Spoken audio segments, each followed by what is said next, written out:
Delivery services have become one of the few employment opportunities for Venezuelans living under a coronavirus quarantine in a country already struggling with a recession, hyperinflation and fuel shortages. From merchants who once sold goods in shops to former taxi drivers who no longer have passengers, citizens desperate to put food on their tables are now delivering everything from meat and vegetables, to dog food and home decoration items. And unlike people in most other countries, Venezuelans making deliveries have to struggle with acute gasoline shortages that can require hours in line and, in some cases, have led workers to shun motorcycles and cars in favor of bicycles.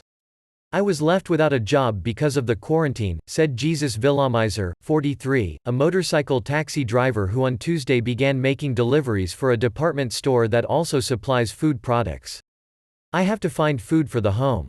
Villamizer, a father of 3, says he needs to make around 1 million bolivars $7.50 per day to provide for his family in a country with annual inflation of 3,365%.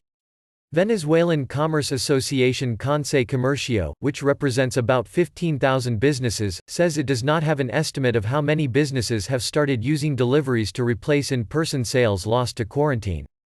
Conce Comercio President Felipe Capozzolo said in an interview that such services are available only to 2 or 3% of the population, because products delivered to the home tend to be much more expensive than what the average consumer can afford. In the northern city Valencia, José Luis Ortiz began doing shopping for friends and delivering the products to their homes to make up for lost income after his electronics equipment store was shut due to the quarantine. "I had to invent something to survive," said Ortiz, 37.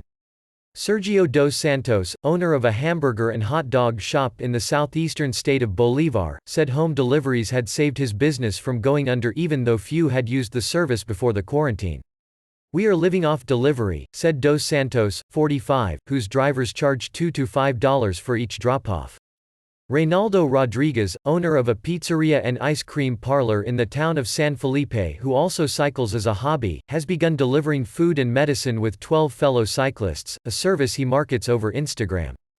"People who think a businessman like myself can go for a long time without producing have never put themselves in my shoes," said Rodriguez, 34, who has 4 children, 37 employees whose salaries he continues to pay.